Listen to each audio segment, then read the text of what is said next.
And with your host, Dave D. Join us weekdays. Check out all the latest updates on talkingheads-podcast.com. And welcome to Pattaya, welcome to Thailand, of course, so welcome to the Talking Head studio. And as per normal, we are live down here. As per normal, at the head of the table, driving Concorde, Mr. Bobby Bars. How are you? I'm doing good. Good. How you feeling? Come out with your hands up. Come out. Well, what have I done? Right, listen, before we start the show today, don't mention anything about the robberies last week that we did. Okay. And okay. Remember to take the cars back. Sealed. Okay, good. Welcome to the studio. Jamie, how you doing? Good to see you again. I'm good. Good to see you, sir, as well. And, of course, we have Tom at the end. Of course, hello to you, sir. Hello, all's good. Good. Of course, these guys are from the FPV, which, of course, is the Foreign Police Volunteers. The last show we did, it was very good of you guys to send in some messages and some texts. My phone is on this time. The ringer is off, so it won't be bing, bing, bing, bing. But if you want to send me some messages and you want to send some questions, the guys are here in the studio. Okay, Tom, of course, let's jump straight in. Welcome, guys, and welcome to the show. What is, for the guys out there, Tom, what is the function, the role, what is the FPV?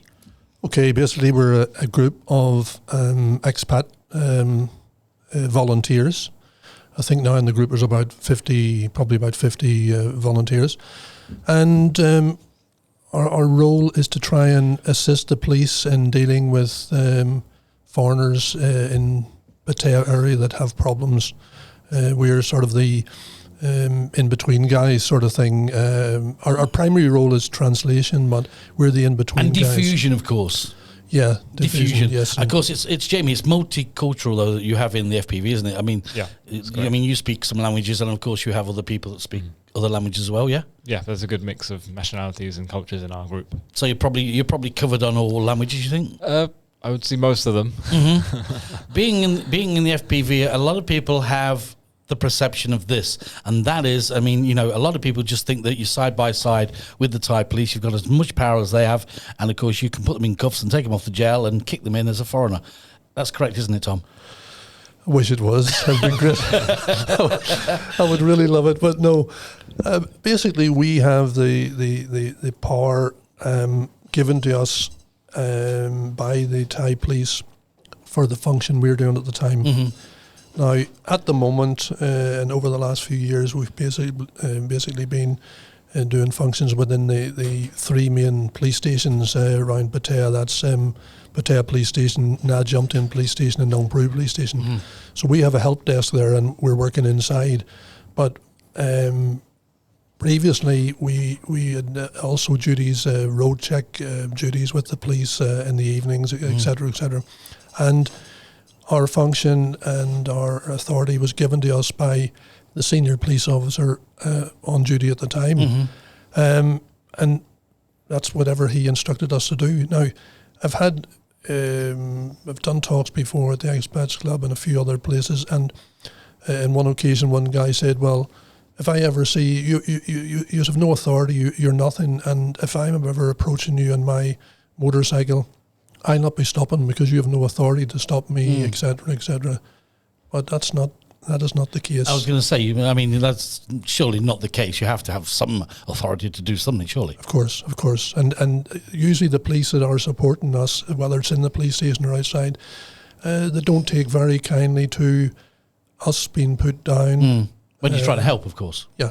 We're there to try and help people and to trying to make things as simple as possible for the foreigner when they're here. That's our basic role, is to try and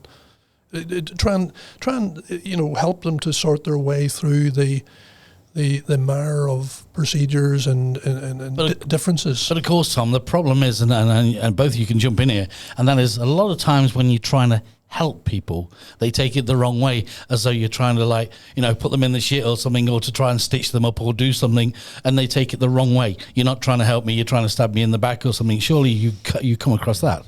The problem we have is when people do have a problem and they arrive at the police station, or they arrive, the first thing they usually do is meet with us, or the girls at the front, the reception, who will send them to us. And the problem is we cannot get people out of the predicament they've got themselves into. We can assist with working their way through it. And show them But- the route, yeah. Yeah, but if you're stopped for not wearing a helmet, you're fined for not wearing a helmet. You're stopped for wearing no helmet. Now what happens is then the person comes in, they're maybe from the UK or something, and they see our face, and obviously, what's your role here? I'm a volunteer here. Oh, okay, you can help me. I've got this ticket for a traffic fine or whatever the case may be. And I say, well, okay, you have to go and press the machine, you have to take the ticket, and then you pay over here. No, screw it up and put it in the bin for me, Tom, please. Yeah, they think that I can just cancel it. I can just cancel it, and they can walk out because that's my role, but it's not my role. Jamie, why in the hell would somebody want to be a police volunteer? I mean, why do you join? What kind of person joins? I mean, what made you join? I can only speak for myself as to why I joined. I saw it for myself as more of a... it might sound a bit cliche, but a bit more kind of giving back to the community. I work in Thailand full time, so it was just more something to do during the weekends. And when I had time off, I felt like, might as well find something to do that was beneficial to the local community and people that maybe are on holiday here and find themselves in, the same position I was once in when I first came to Pattaya when I couldn't speak Thai or anything like that. So, But you do Thai now, yeah? You've learned Yes. Thai, haven't you? Yes. Which is a massive bonus for you, of course, because that's normally the case, guys, isn't it? Here, one of the biggest problems here where things can erupt that I've seen over the years doing the news, for 15 years or whatever now, but the things that I've learnt about from FPV, being out on the street sometimes, going around with the guys, is communication. I mean, that seems to be one of the big barriers here. Like, you've got somebody from Italy and he's trying to talk to somebody that's from Thailand and he's trying to explain it with his hands and he's trying to say, hey, look, mate, I lost control, and the guy thinks he's trying to order a pizza. So you do get that kind of thing, Tom, yeah? Yeah, that's one of the main problems, and you'd be very surprised at the amount of people that actually, even at the moment, living in Thailand, not even short-term holidaymakers, living in Thailand, that don't speak Thai and don't speak English. They only speak maybe German or Japanese or Chinese or whatever. I can't understand how they get. I mean, in that case, being here, I mean, it would make sense to try and learn one or the other, wouldn't it? I mean, I mean, it's even the Thais that I know, a lot of them sort of speak broken English. They sort of know words, and with a little bit of direction and communication, sometimes you can sort of get your way through it. But of course, it always takes somebody like James to step in and put them right. Yeah, well, we're lucky enough. We have a good selection, as Jamie said, of people from various countries speaking various languages, and of the team in Pattaya Police Station, there's probably maybe 60% of them that speak pretty good Thai as well. Helpful. So, if someone comes in from another country, they can usually find out what the problem is and explain it to the police and try and, get that sorted. But, the problem is when you don't speak a lot of Thai, it's difficult, Very, very. What about, okay, James, so I'm Mr. So-and-so, and I've come over here from, let's say I've come over here from the UK. I've decided to move up sticks. I've come here to Pattaya. I've moved all my stuff. I've got my feet under the table now, and I'm sort of okay-ish. And I decided I want to join police volunteers. I mean, what are the procedures? So first of all, we always take our applications mostly online. We have our own website, fpvpattaya.com. You fill out an application form there. It just takes some very basic information, your name, nationality, what kind of visa you're on, what your experience is like, what languages you can speak.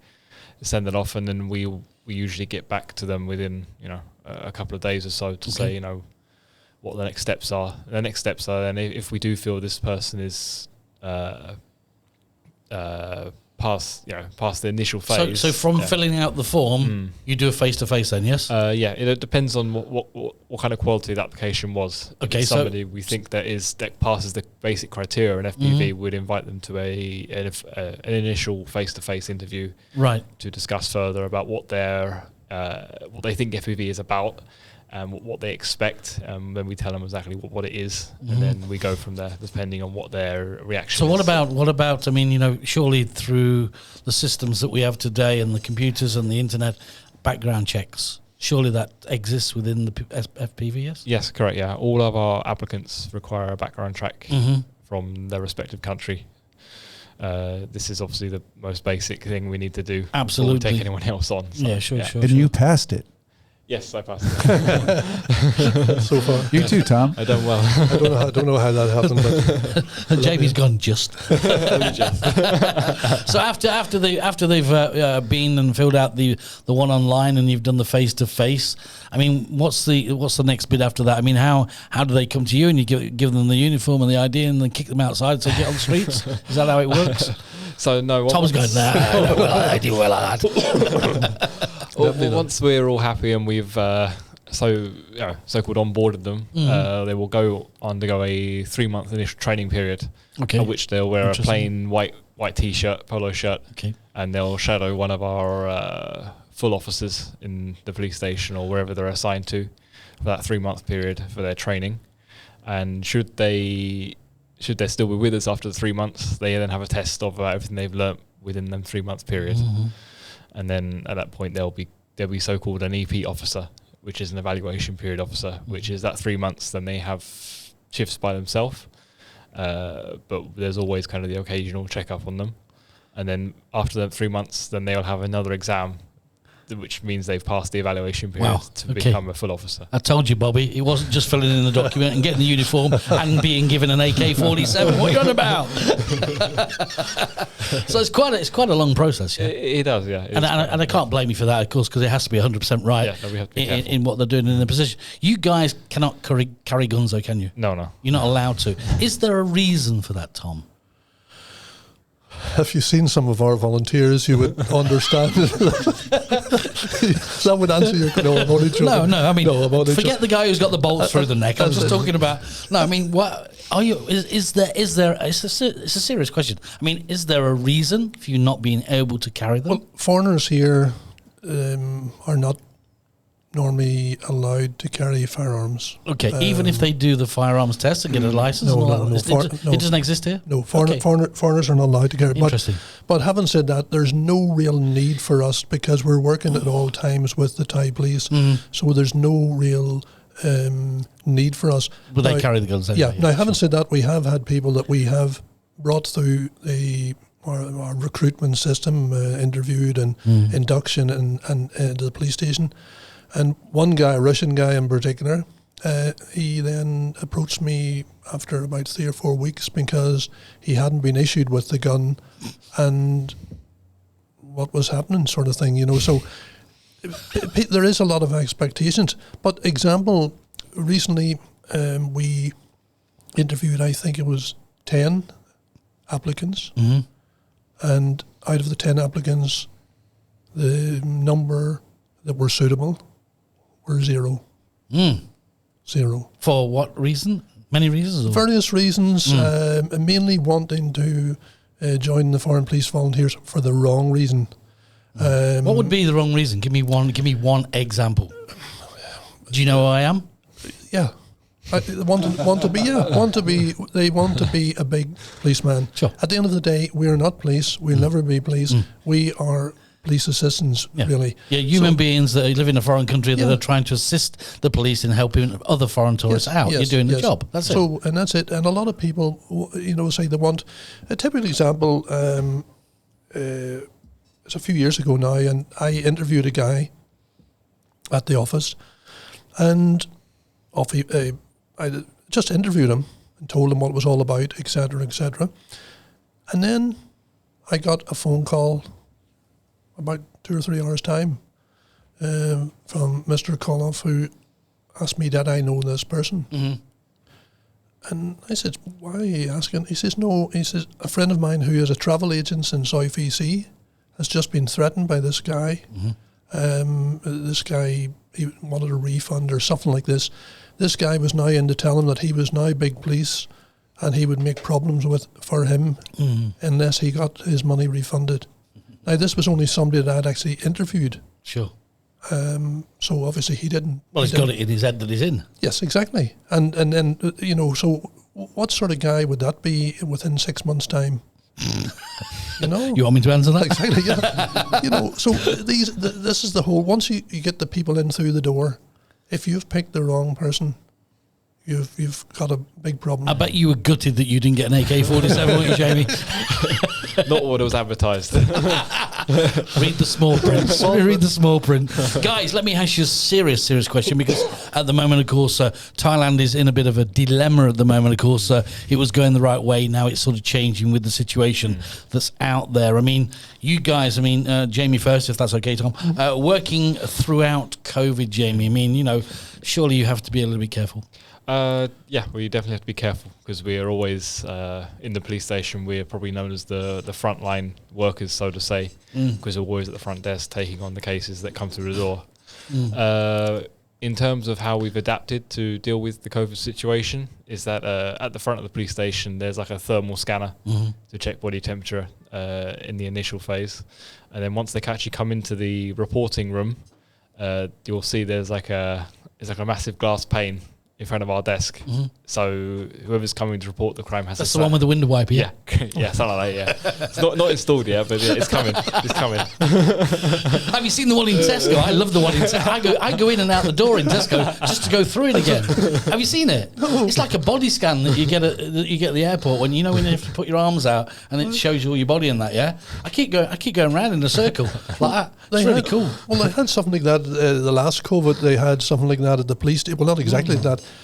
It was like a walk-in shower. Yeah, similar. And you walked into this thing, and the next thing you were soaked. Oh no, they haven't got that. No, it was like it was. It was like a mist. Yeah, like a bacteria, like this mist. Yeah. Okay. But Jesus, you were wet when you come out the other side. I just keep going around and see if I've lost weight. It's great, free weight loss. No, but I mean, working through COVID at the moment. I mean, the situation is in Thailand now. Of course, is with you guys, as you probably know, they've now closed all the night venues again and the bars and the massage parlours again for 2 weeks. And then, of course, the COVID situation now is up to 1,000 a day, where it would have been probably 1,000 a week or something. It's now to 1,000 a day. But I mean, it's got to be very, very difficult for people that are living in Thailand, are living in Pattaya as foreign people first, but also we'll take the Thais in a second. But let's just take the foreigners for a second, guys. Through the news that we do on Pattaya One, we get a lot of emails and a lot of things come through from people that are suffering. I mean, mental health issues, people that are getting thoughts, that are down in the dumps. I mean, do you guys get any of that? Yeah, this is a big problem, a reasonably big problem we would have of people that, in my opinion, have either been here for a while, they've stopped taking medication, they can't get the right medication, or they're suffering maybe through the COVID problems and stuff. And they arrive at the police station to report many things, and they've reinvented themselves. They, it's very, very sad sometimes. And what they're actually doing. And I had a case the other day, and the guy wanted to make reports about various people. And the problem is the Thai police usually can't really identify very quickly that this person is not well in himself. Sure. So they would, if he gets straight to the Thai police, they would maybe try and do a police report or etc. on this. But I very quickly caught on that he wasn't at the party at all, and I stopped him from making any reports because he wanted to report somebody that he felt was dealing drugs from a location, blah, blah, blah. Now, if he had have done that and the police then go to investigate, this could lead to the guy that putting a claim against, putting a police report in against him, But there's a fair amount of people at the moment are suffering from various mental problems. I think that, Jamie can answer this. I think, and Bobby at the end, I think we all suffer from depression in a certain level. Yep. We've all got it inside of us. We all do, be it a small bit, a lot. It's just, and of course, with time going on and things happen, and people deal with it in different ways. I want to give you an example. I think if you're not depressed, something's wrong with you. Yeah, sure, absolutely. I want to say You're getting hit hard. I want to say this is about a Thai friend of mine, right? And I mean this in the best possible taste. I don't mean it as a joke. I don't mean it or anything. But it was at the end of it. You'll understand why. I've known him for over 11 years, right? This guy got depressed. This is a true story, okay? He tried to he got depressed. He went to the car park that's on, where the night market is, yeah? And he was building some stuff on the top and some railings and that. He decided to put a rope around his neck and throw himself off the car park roof to kill himself, yeah? And the rope snapped and he fell to the floor. And I was talking to him and said, was you really that depressed? Because it's pretty okay, you understand? He says, yeah. He says, why did you? Because I felt like nothing's going right, blah, blah, blah. And I says, wow. And I said, you tried to hang yourself. And I was talking to him nice. And at the end of it, it was in a way funny, but it wasn't funny.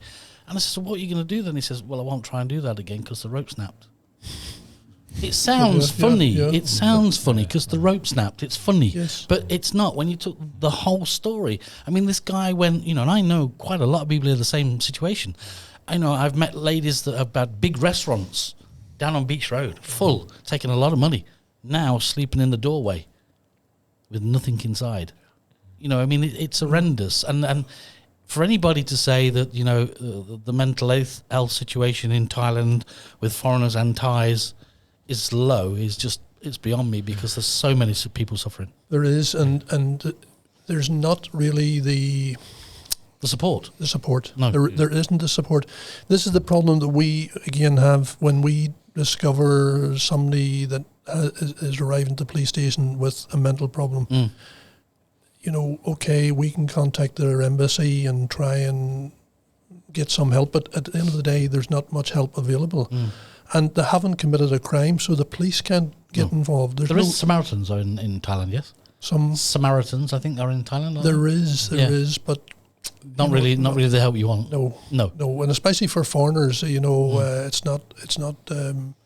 There's not much that can be a lot of the time with the foreigners. I mean, you'll sort of understand this as well, guys, and Bobby. At the end, a lot of the time with foreigners, when they get depressed, and I've been there myself. I've been depressed. We've all been depressed in different ways. I think when they can sit down and just talk with somebody face to face and release that pressure and feel better after you've filled that conversation with them, I think that's 10 times better than phoning an 089 number. Yeah. That's my opinion. Probably. And another thing, and again, I think we had a couple of cases over the last maybe month or two, is people, foreigners suffering from dementia or Alzheimer's. And they arrive at the police station. Again, there's not very much we can do for them, but they're really, it's really sad cases, Jimmy, aren't they? Really, because there was one guy and he was 80 odds last month, and he wasn't able to pay for his room. The people brought him to the police station, and what could I do? I could do very little apart from inform the embassy. But I mean, there is. If I get this right, I mean, you've put me wrong if I'm going to be talking out of line. Just tell me.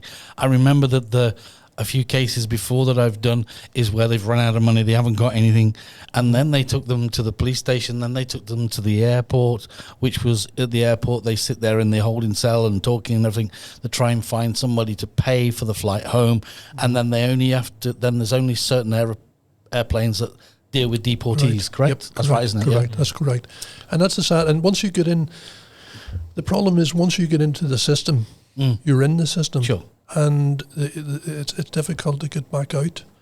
Now, lucky enough, there is at the Soy9 police station, there's a girl that works for the tourist assistance or tourist assistant, and they are a charity organisation that will try and assist short term, i.e., giving somebody maybe some funds to get them to the embassy in Bangkok or get them to the airport to fly. Well, that's their best choice. I mean, nobody, if they've been here for 20 years and this is their home, which they do, they said this is my home and I've got all my friends are. I understand taking that step out of there is terrible, but their best chance of survival is being in their own country. Yes. And I think this is going to be the problem when this COVID thing is over here. There's, from my information, there's quite a lot of foreigners here on overstay, a lot of overstay. And a lot of them have came to Thailand and came to Pattaya.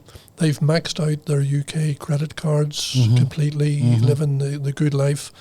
And now it seems they are on the beach at Jumped In and Pattaya, and they've nowhere now to go. But how is the rules in Thailand, Jamie? Any of you guys? I mean, you know, we've done stories where, you know, foreigners, you know, not just English, American, whatever, you know, foreigners in total are actually in the street with a sign begging for money. Is that not illegal in Thailand? Surely, Jamie. It depends on where it is. Usually, it's for instance, if it's on the beach, usually they get picked up pretty quickly by the city. But it is illegal to do. It's it's quite a grey area though. It depends on where they are, because there's obviously, if you go outside, you'll see there's always some people sitting on the side of the street begging. Yes. Yeah. It just really depends on whereabouts they are usually. So, okay, understandable. Yeah, I mean, it's, you know, you know, the like in Thailand, when it comes to rules of working and all this kind of thing, earning money, I thought it might just come under that sort of like heading. Well, it does, and the problem again is a lot of the people begging in the street in Pattaya are from a team with their team master. Sure. They're brought there at night, 5 o'clock, 4 o'clock, in a pickup. They're dropped off. These are people that are disfigured and stuff. They're dropped off. But you're talking about Thai people? No, or you mean no. The whole lot? They're Asian people. These are usually Asian people, Cambodians and stuff. Yeah. And they're picked up then maybe 12, 1 o'clock. Yeah, we've seen that happen in the past, Like it's a racket, you're saying. Oh, huh? yeah. It's a racket, well, the woman and the baby, you know, the woman and the baby routine. Yes. You know, she sits there. They drug the baby. And and they beg for all the sorry money. for the baby and yeah, give but you money. they beg for all the money, and at the end of the day, they put them on the wagon, take all the money off them, and give them 20 baht for a noodle and send them home. That's right. You know the score. I mean, it's again, there's a lot of sad things. They take a bit of a clean up every now and again, but then they just come back. They just come back. But I mean, you know, the thing that I used to not understand, and I mean, I don't know what your view is on this, and I mean, what people used to find it very funny. And I used to say to myself, well, why has this happened? And that is, they say, we're going to clean up Beach Road, for example. We're going to take all the girls that work on Beach Road, we're going to take them all off Beach Road, we're taking them off, we're going to find them and send them home. And we do a news story on it. And then you read underneath that the fine was 200 baht. I mean, how does that deter anybody from going back onto Beach Road? The problem with the laws in Thailand are the same as the laws on a lot of other countries. They need updated. Sure. And I think the maximum fine should be, I think, as far as I am aware, for fighting in the street is 500 baht, yeah. So there is a limit to what they can do. Yeah, I'm going to kick the shit out of him, pay 500 baht, and everything's happy. Well, that's it. That's it. I mean, that's what it is, literally. Yeah. Well, I had a situation in Pattaya police station a few years ago where it was a long story and it involved a lot of things, but basically it was a foreigner and a Thai girl, and the foreigner hadn't paid her what she was expecting, and I was trying, even though it's not a police matter, but I was trying to be a mediator and try and sort the thing out and get rid of it. Diffuse it, go. Try and diffuse it and let them go away. Sure. And, I explained that it wasn't a police matter to the foreigner and blah, blah, blah. It was an arrangement between the two of them. And I Absolutely don't know domestic. Really, it's the domestic. And the girl says, I have to pay my room. How am I going to pay your room? And I says, well, that's not my problem. It's between the two of you. So the girl, the foreigner said to me, well, what's the situation? And I said, the situation is, leave, please leave. It's nothing to do with me. Nothing to do with you. And I'm sitting on the other side of the desk and they're opposite me. And this girl, very, very pretty, small, pretty girl, once the guy stood up to leave, she stood up and really give him a real thump and a real beating. And I'm trying to get round the desk, trying to get out of the chair and round the desk.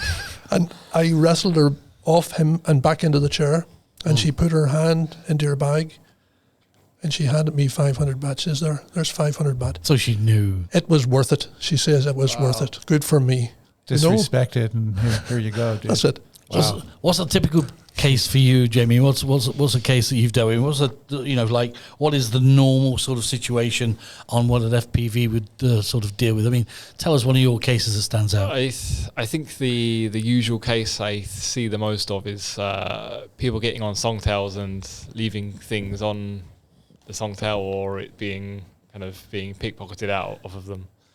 So for instance, somebody gets on the BART bus, songtail BART bus in Jomtien. They get off it in Pattaya Central area, and they get off and they realise their phone is no longer with them.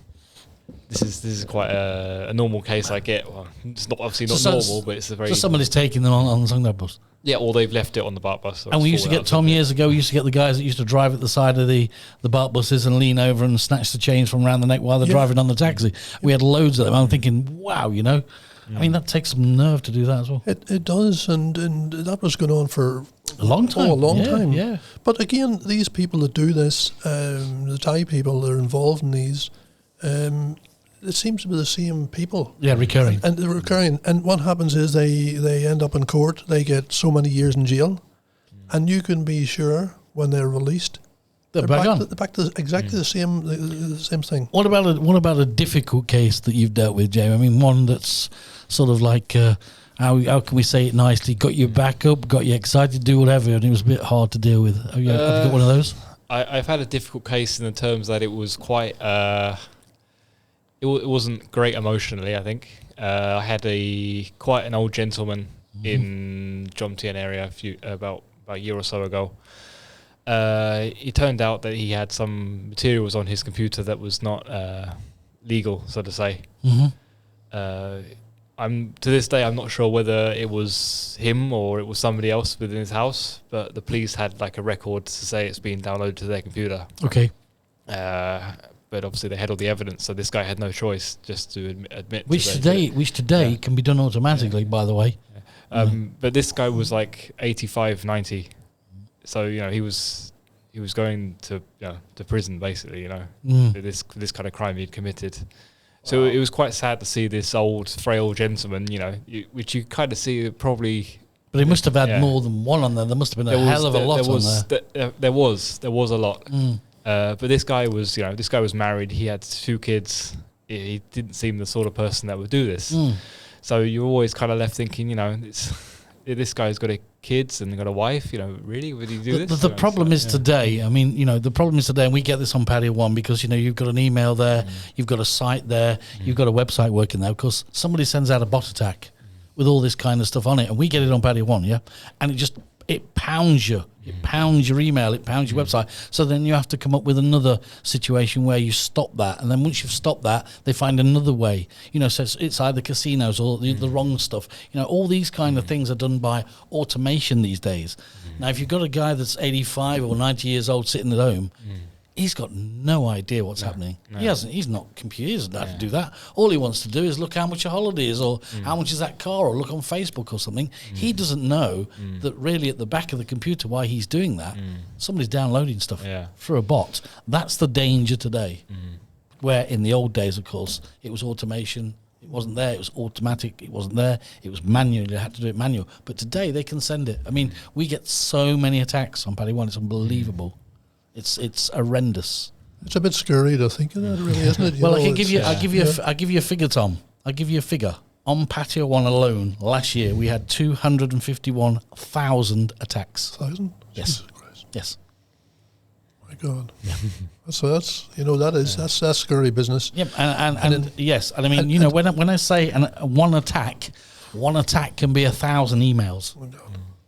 It's nuts. Completely nuts. To think of that, Jimmy, there, you're sitting at home and the next thing the police arrive. Yep. The police check your computer. Yep. And there it is. Absolutely. 100%. It's difficult to deny it, isn't it? Yeah.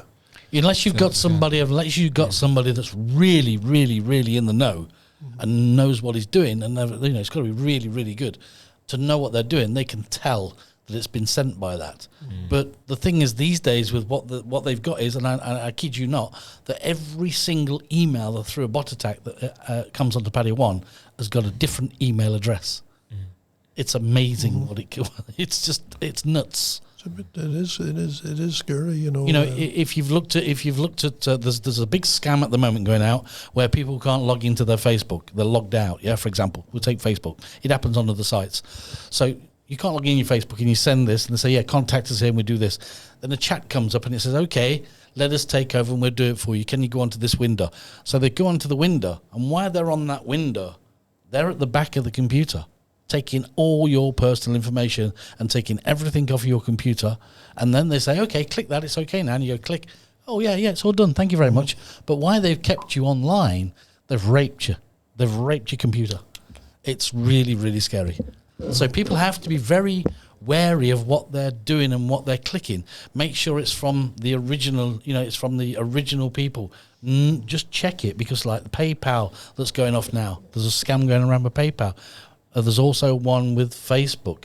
There's also one with credit card payments, and your licenses for Netflix. That's the big one at the moment that they're sending out and saying your Netflix is due next month, because they know that they're Netflix. But if you pay now, you'll get 30% off your payment. So everybody's going, oh, we'll pay now and get 30% off. And they're paying, but they're not paying Netflix.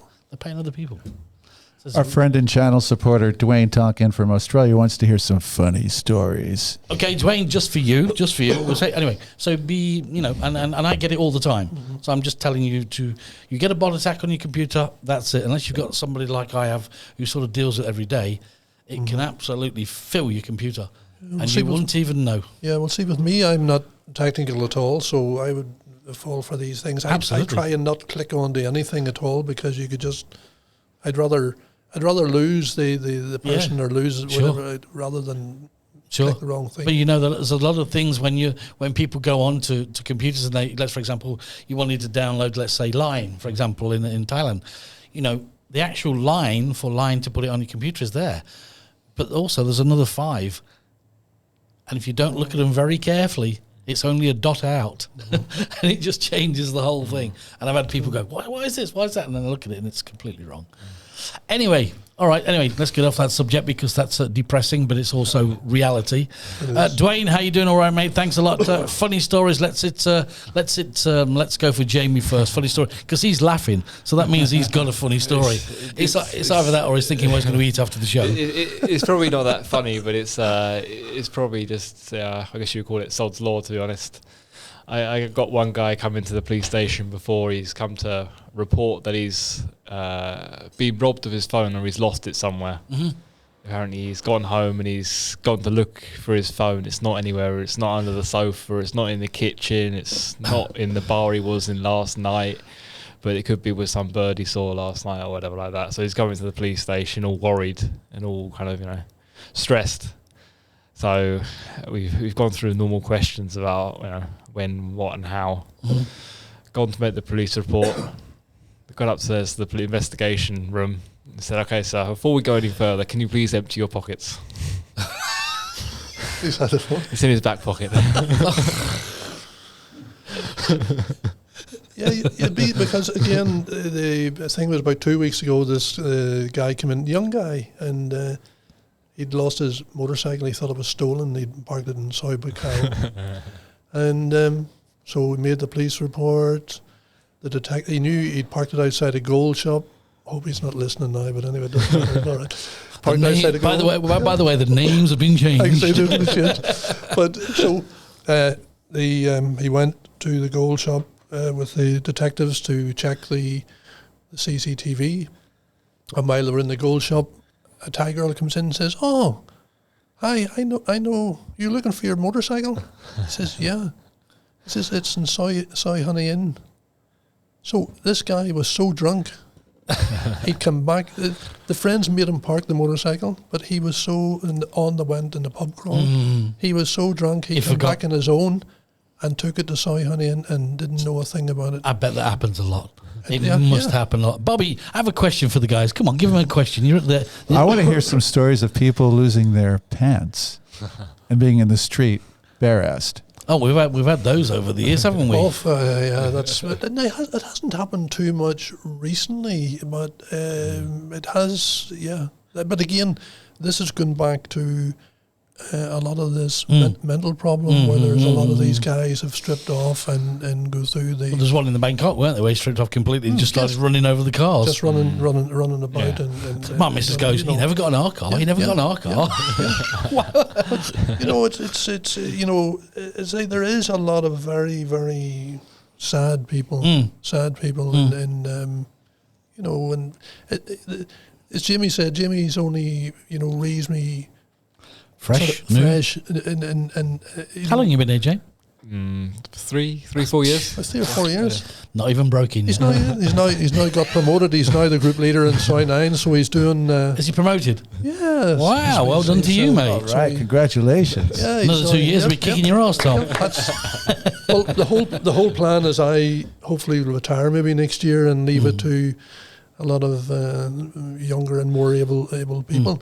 But just for that guy that was on the thing there, a funny story. Dwayne. One of the ones Dwayne, one of the ones that I tell, and it was only last year, well, before COVID, about the year before COVID, and I'm working in Walking Street one night, and the guy approached me, and he says, "You police?" I says, "Yeah, what's the problem?" And he says, he started poking through his pocket, and he pulls out something. He started fiddling about and trying to show me this.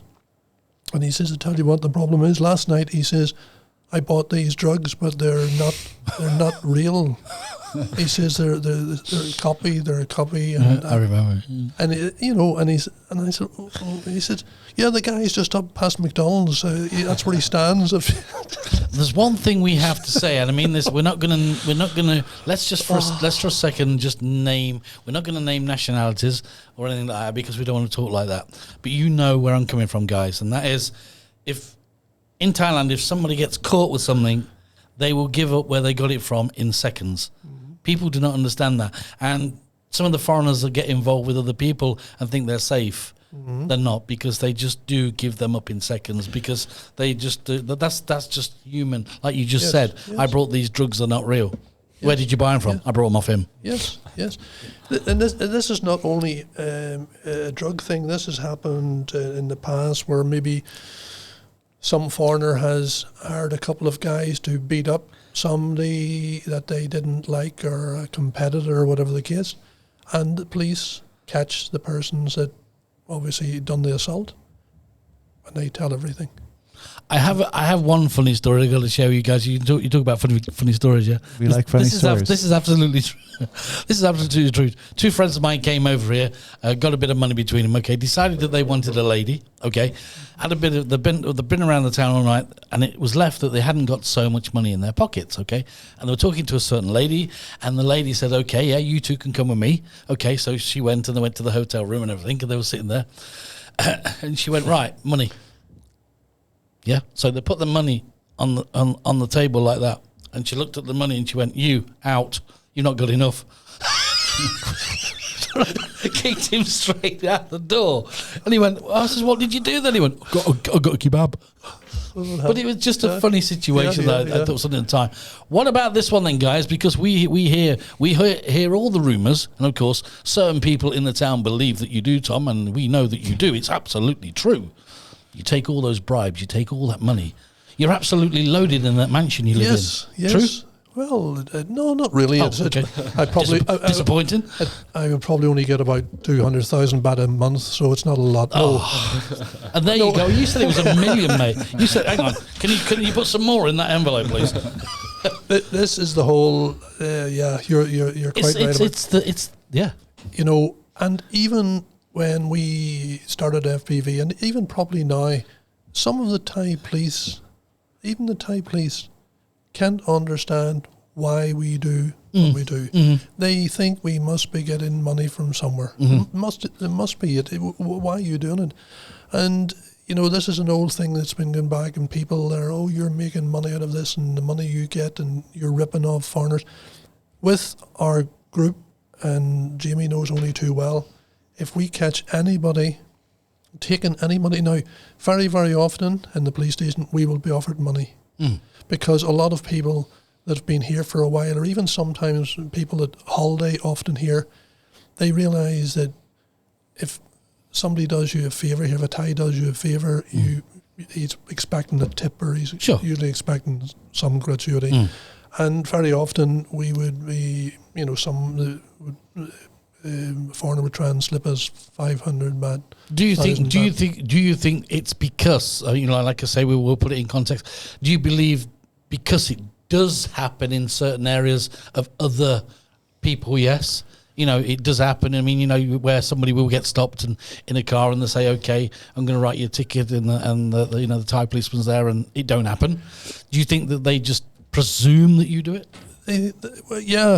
They probably presume. And another thing that is presumed here also is that you can pay your way out of anything, which is not really the case, because there was a case not too long ago where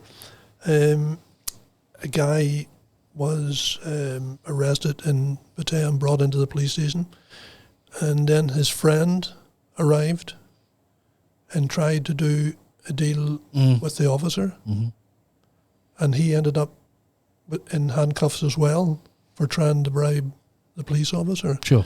So, things are changing. Maybe in the old 15, 20 years ago. We know 15, 20 years ago it was like, I'm going to write you a ticket, but if you don't want to write a ticket, it'll cost you 300 baht, and away you go. Yes. We know that, and everybody sort of expected that. It was the norm, yes? Of course. But not FPV. We're not talking FPV. We're talking it was just the norm. Yes. Now, to say that it's never happened, we know that it probably has happened in the past, but of course they're straight the way. Yep. When it comes to dealing with foreigners that, look at you and say, "Hey, Jamie, come on, you're from my motherland, you're from the UK, wherever, what's the matter with you? There you go, mate, there's 500 baht, let me off." I mean, surely you take that, as an insult, or do you take that as, "Whoa, I'm not allowed to do that, guys"? Well, we obviously always explain to them we are not here to take money. We're here purely just to help out. And so we cannot accept it. So yeah, but surely the person gets mad. I mean, surely they get a bit angry sometimes. Oh, come on, mate! I just want to pay you. And usually they're quite happy that we turn it down. If okay, honest. all right, okay, that's okay. Fair comment. What I would normally do is they can give it to the police officer who was involved in trying to assist him as well, or they can put it into one of the charity boxes that are on the front desk, just say, "Look, put it in Father Ray or one of the charity boxes here. We can't, take the money." The same also goes with, sometimes the police would accept a tip for maybe doing something for somebody, and they would, if we have been involved in the case, they would want to share it. This is sometimes where we have a bit of a difficulty where we again refuse. And actually what you're saying is if a foreigner walks in, or anybody walks in and puts 1,000 baht, for example, in the tip box, and everybody wants to share it between everybody, you're not allowed to do that, no? No. Not even if they're giving it to you? No. Wow, okay. We can't take it because, where do you stop? Yeah, sure. So that is the rule in FPV from the start. You're not allowed to take any money in any way, no matter what. It's okay, so, but it's not too bad when you refuse it from the foreigner. But the police sometimes take it a little bit. You're maybe. I sometimes, this is just my thoughts. They maybe. Think, where else are you getting it from? Feel maybe insulted. You know the way sometimes if Thais offer you food, or they offer you're and if you say no, it's... If you say no. Yeah. So, I've seen many times, and I've said, no, sorry, and... It gets a bit heated. It's a wee bit, What's your sort of opinion on it, Jamie? I mean, you just to wrap it up. With that side of things, usually I like to deflect it a bit. Just say, next time you're around, just go buy us a coffee or something like that. It's usually the best way to deflect the way to diffuse it. Yeah. Sure. I understand that. Right. Okay. There's a big mix-up on the moment, me included, actually, and probably Bobby as well, and a few other people I know, where the mix-up is the 90-day. The 90-day report, where they kept extending it and extending it and extending it and extending it, and then you could do it on the app, and then you did it on the app and it went through, but it didn't go through. I mean, where are we with this 90 days at the moment, and the current situation with the COVID situation and people doing their 90-day? Because there is a lot of people out there, as you know, Tom, and I get a lot of emails. There's a lot of people out there not even done 90 days for a long time. From what I understand from my own opinion and what I've seen, is that the 90-day has resumed. Because for the last 6 months I've been doing my 90-day, and I was over once, and I got fined for it. So, Interesting. Yeah. So what it sounds like is it is back in. Interesting. And how long ago did you report and get fined? This was back in January. Fined? How I much? think I was only over by about 2 or 3 days. So what? 1,000 baht? It wasn't even that. 500 baht. 500 baht, something like that. Yeah. Sure.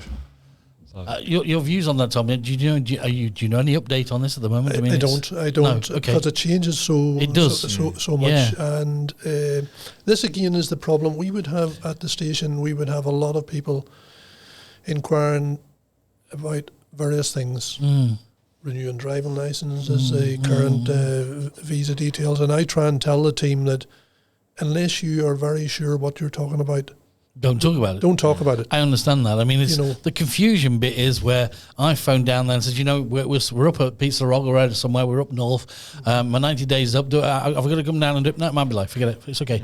I'll just do it when you can do it online or whatever.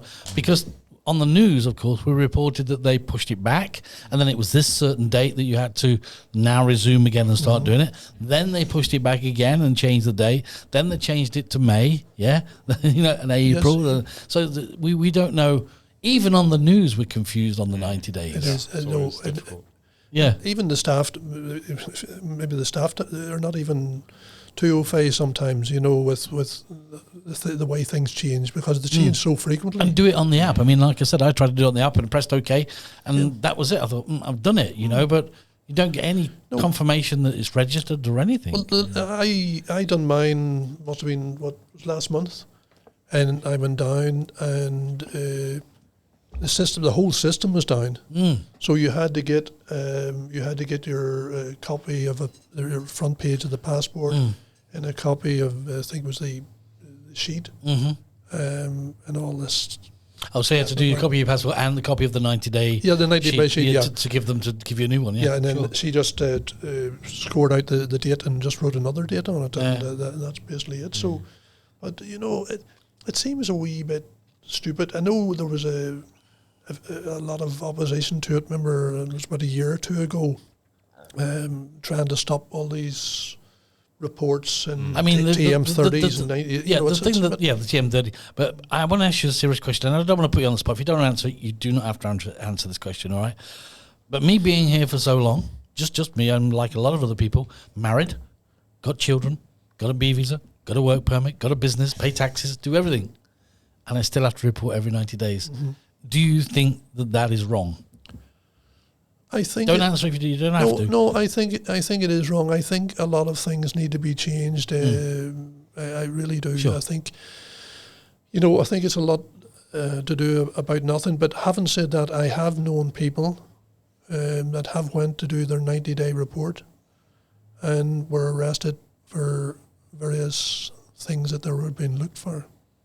I get that bit. I understand. I understand that. Again, is that the main reason for doing? Well, I mean, this? but if they've got your details, if they've got your passport details, and you also have to give them where you're living and all those kind of things, so they've got all that on computer anyway. In this day and age, he's done something wrong. Where does he live? Click. That's where he lives. Okay, let's go and see him. Yeah. That's not hard. Yeah. Come on, I mean, that's not hard. It's not. But when it comes to, I get the tourist thing.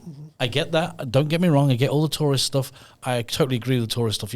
I think, the 30 days and then 60 days and you can renew and all that kind of stuff. I just think that for people that live here, that either are retired, working, married, whatever, these kind of people, why should they do a 90-day? Because they're already saying to the authorities, hey, I want to work here.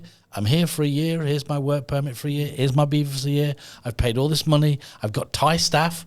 I'm paying their social. I'm paying my tax. Why do I have to come every 90 days and tell you I'm here? What do you think we're going to do? Run away? Yeah, well, especially those people who are working and they're working 5 or 6 days a week, and then you have to take the time to go away to immigration, to report and all this sort of thing. It seems a wee... I mean, I seriously I have seriously walked into immigration before with my Pattaya one shirt on this round my neck with my thing to do my 90 days. And the guy at the desk, which I won't say who it is, the guy at the desk has gone and just told me to go away. Yeah. I mean, I think it's probably one of the things that needs, they need to have a look at a lot of things, because there's a lot of decent expats here are bringing a lot of money into the country and everything else. And, But you imagine this. You imagine a big investor that says, anybody, a foreigner comes here and he wants to build whatever, and he's doing this and he's doing that. And then suddenly he's got to report every 90 days. It's sort of like belittles him. Hang on, I've just spent 100 million baht on a nice big factory, and you want me to do this? Why should I do that? It's the same. A few years ago, we had conversations about not with immigration now, but with the police, about our standing in the community and what we were doing as volunteers. So why should you report every 90 days? Yeah, well, we've just to do everything like it. But what they were wanting at that time was they were going to change the system, and our wife, our girlfriend, had to sign. They wanted them at that stage for them to sign like a guarantor for us. So you have to go and ask your girlfriend or wife, can you sign the guarantee that I'm a good guy here, or that I'm going to be a good volunteer? It's a bit of an overkill. We must point out that this, let's point out to a lot of people, and let's be right here, that Pattaya actually happened very quick. From what it was to what it became. They built everything. In Pattaya they built all the buildings, and then afterthought, we better put drains in and roads as well. That was the second afterthought after they built everything. And of course, it's the same with what they've got in the system now. They're still, if you look at the rules and regulations that they're still using now, a lot of them were put into force a long time ago. Of course. So I think somewhere along the line, the tourist minister or somebody needs to look at the rules and regulations of now is the time to do it. Now is the time to do it, because at the moment we haven't got the tourists coming into Thailand, right? So if they've got anything about them now, this is the time to say, hey, right, we're going to make it really easy for people that want to come and live here and work here and bring money to the country. Right, okay, you can come in visa-free, whatever you want. When you get here, you've just got to sign that and report every year. And also, you just let us know exactly where your business is and make it easy. For tourists, I mean, like they did with the Chinese and the Russians, no visa, they've got to do that, I think, for everybody. Yes. I really do. I think they've got to say, okay, you can come to Thailand, no visa, as long as you've had your COVID jab and you've got your COVID passport or your card, you can come in and you can enjoy yourselves. We're opening up the country again and we want everybody to come back. Because if they don't, I don't think people will come back, because they did at one stage. I have a friend who jumped from all the loops. You remember when there was like 30 odd pages and they did this? My friend jumped through all the loops and paid 152,000 baht for everything. Prepaid flights, prepaid hotel, prepaid, ready to go, cancelled it, lost his money. I mean, so they need to look. Now is the time to do it, because when they say that COVID is over, which it will, hopefully as soon as we can, it won't be like before. Thailand will not be like it was before. It'll not. No, it'll not. And what I think they need to do, and I was talking with our friend Kuno, the tourist assistant in the police station, only this week. When they do open, I think they need to alter their attitude towards tourists, and they need to really look after tourists. They need to make sure, they need to stop all these cons, overpricing, scams, and all the rest of it. They need to come down, I think. Well, that's what they were doing even before COVID. Even before COVID, they were killing it gradually by doing whatever they were doing, And people now, because of the internet, because of social media, get to know about everything really quick. Not like the old days. They get to know about everything. If it happens now, in 10 seconds flat, it's on the internet. Everybody knows. Of course. I mean, Jamie, you probably agree with some of this stuff, yes? Yeah, that's certainly what I've seen in the last couple of years. Before you would get the old travel book when you come to wherever you're going, whatever country you're in, you get that travel book and you learn everything from the book. Sure. But obviously, not everything's in that book. But they have to. They have to. Bobby, you with me on this one? Yeah. They have to. Now is the time of the COVID. They got to make Thailand accessible and attractive. Correct? This is the time. This is the window, right? Let's set it up. And I think the biggest slap they've had is because before they used to say, "I don't worry about the tourists. They're only 5%, 7%, or 8% of the national money. Blah blah blah. We don't care about them." Which that was the sort of general rule of thumb. We don't want us here. We don't care about us and all that kind of thing. That was the rule of thumb. But the problem is what they didn't expect is this, and that is how much foreigners contribute to people having jobs. Of course. To families that are, where the girls or the men are down here working in the hotels or the bars or work here and wherever, where she gets 15,000 and she sends 12,000 home to the village, which makes a massive difference to that family. Yeah. And I mean, we're talking hundreds and hundreds and hundreds of thousands of families. Yep. And I think that's the part that they have to look at and say, really, we do need this because actually it's supporting all their families. And if they're supporting all their families, we as a government don't have to do so much in that direction. Yep. But of course, they've actually come out with the pension scheme now for the older people now, where if they go to work as a Thai or whatever, they take a little bit of their salary every month, they put it into a savings scheme, and that savings scheme after becomes a pension for their families, which I think is a great move. Yeah. I think there's lots of things, as I said, said earlier on about the laws needing updated, but a lot of things I think need updated. Sure. And brought into line probably with a lot of other countries, should it be the UK, Germany, but they need to, I think, probably look at what's happening in other countries and try and bring it to here. But I really feel very strongly about, about tourists in the future. I think once they do start, must be, looked after. In my opinion, again, is that like a floating market and places like that have a lot of tourists. Sure. They should have someone there dealing mainly like a tourist assistant. A booth. Yes, their job is to look after the tourists, make sure that there's no problems, that anything's dealt with. Anybody that is trying to scam the tourists are handed over to the police to be dealt with firmly, not sort of turn the blind eye because it's a tourist, so it doesn't really matter. Like we had before Jamie's time, but we were involved for a long time in jet ski. Scam.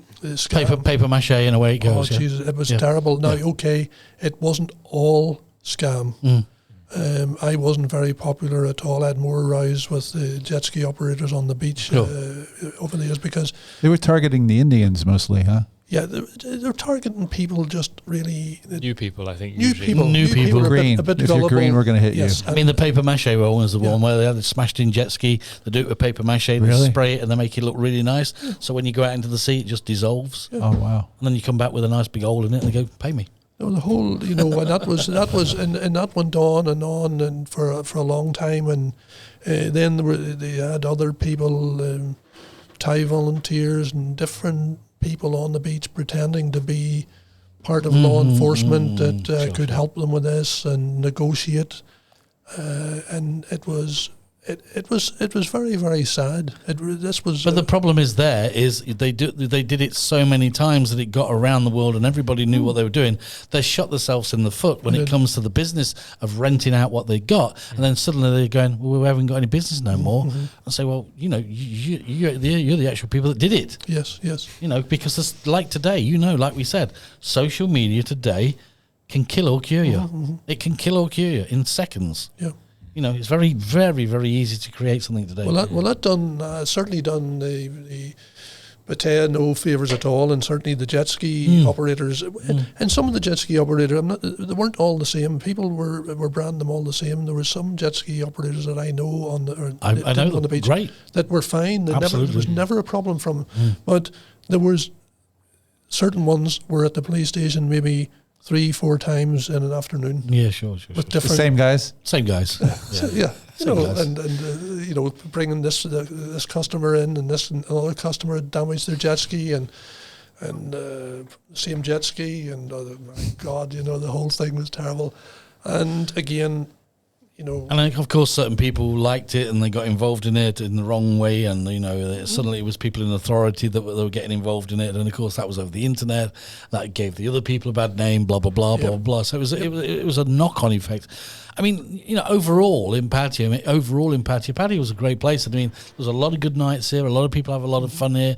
Of course, there is good and bad happening in Pattaya. There's good and bad happening all over the world, right. But because Pattaya was a certain size at that time, 10 years ago, it was a certain size, and it had so many people from all over the world. It was like one big melting pot, wasn't it? Yep. And of course, you've got people who haven't got so much in life or whatever, who think up these things, like anywhere in the world, and it happens. And of course, with Pattaya, it kept happening so many times, recurring all the time. You said 4 times in an afternoon, Oh yeah, but again, the what I've said to many people, and I've had many people visiting Pattaya from back home, and this is one of the safer places to be for holiday in the world. If you look at the like of Walking Street on before COVID on a busy night, and all the different nationalities, religions, everything else. Yeah.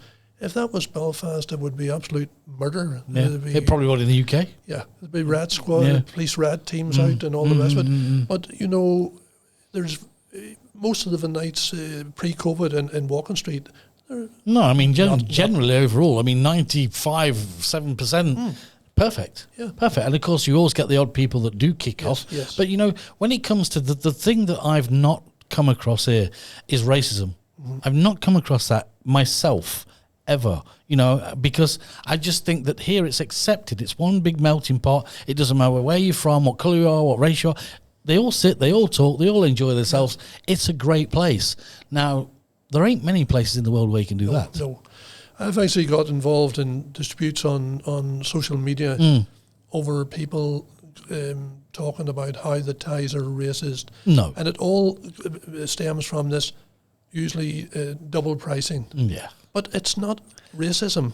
This, it's not about race. No. It's about it's about tourism and money. Tourism and if you come from my home, it's only 10 baht. But if you come from England because you're a tourist, I'm going to charge you 20 baht. Yes. It's not racism. No. It's business. That's all it is to them. They don't look at it as racism at all.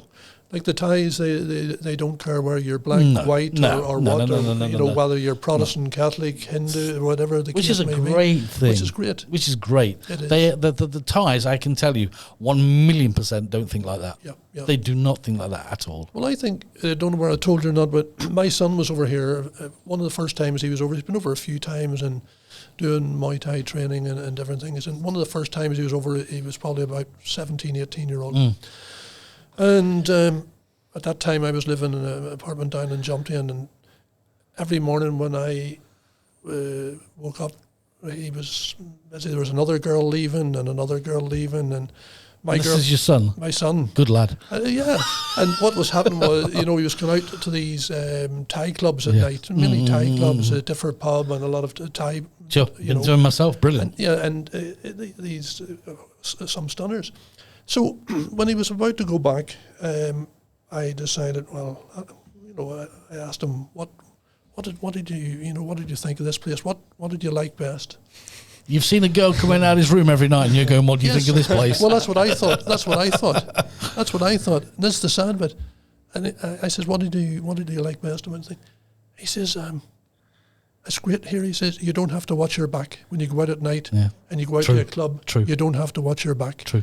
And I thought, what a sad place do we come from back home, where that was mainly when he would go out at night, he would have to watch people from a different religion or different But Tom, it's really true here, and reporting on news, as you know, for a long time, it's really true here. It's very, very, very rare that a Thai would just pick on you for nothing. Yeah. Really, really rare. They wouldn't pick on you because you're a white guy, ever. No. It's because you have either done something, you've run out of their bar and not paid a bill, or you've disrespected them or something. Yes. I have never known about a Thai man just going up to a white guy or anybody guy and just hitting them for no reason at all. Well, this is where I've had discussions with some of the police we've been working with in Walking Street before. you know, in the past there's been some bad press about door staff and Walking Street and door staff in various clubs. I've worked and done the door back home in my earlier days, and it's a very difficult job to do. But when you talk to the guys here in Walking Street and you asked all the ins and outs of what had happened, you always find that the foreigner was not allowed in because he was too drunk or being aggressive or whatever the case may be. All these drugs are not real. Yeah, exactly. Or the drugs are not real, and that's what the problem was in the first place. I asked for drugs, I got Smarties. But the thing about it is, you know, these doormen stand and listen to this guy who's going to fight, and he's going to do this, and he's going to do that. And then after a period of time, where it's minutes or whatever, hours sometimes, with the foreigner going on and on about this, one of the guys loses his reason and smacks him. Absolutely. But then, you know, they were trying to make sure all that was kept at a low and the foreigners were looked after at that stage. So the poor doorman is dragged down to the police station and ends up in court for assault or paying whatever the case. So behave yourself, don't irritate anybody, and you'll have a great night. And don't eat any check bins. We've had a few of those earlier. Well, that's it. You know, you don't want to. Well, don't eat anything. We had a few of those. Jamie, Jamie, do you want to tell us anything before we sum it up and say goodbye? You okay with everything? I'm okay with everything. I think we've discussed everything. Enjoyed it? Good. Yeah. Nice to see you again. Doing a great job. Promoted now. Yeah. What are you now then? I am the group leader of the Soy 9 group. So the next show you have to change places at the end of the table. Is that all right? That's it. Tom, enjoyed it? Yeah, I enjoyed it. I think it's always good to talk about what we do and Pattaya in general and try and give people more of an idea and. I think people can relate to this, what we do on this show, and Bobby will say the same thing, and that is, we don't just talk about what everybody wants to hear. Yeah. We want to also talk about the stuff that they want to hear, but other people don't ask. And I think that's good. It's like, when we talk about, taking money or doing this and doing that, they go, yeah, they do all that all the time. But then, of course, when you start talking about it, they go, oh, I didn't know that. Yeah. So it's just their perception. Of course. Their misconceptions. That's right, isn't it, Bobby? Of course. Dwayne is weighing in from Australia. Thank you guys for your service. And Michael Buckley really enjoyed the show today. Michael, how you doing? All right, mate? Thank you very much. Thanks for joining us today. Good to hear. Okay, guys. Thanks a lot. Not a problem, and I hope to see you again. Yeah, we'll see you again. Soon. Remember, head of the table next time, Jay. Get in there, my son. Tom, thank you very much. Take care, Dave. Thanks a lot, Jamie. Thanks a lot. Bobby, at the end, say goodbye. Take care, you guys. And from me, Dave D. Thanks a lot. Talking Heads podcast live from Pattaya, Thailand, with your host Dave D. Join us weekdays. Check out all the latest updates on talkingheads-podcast.com.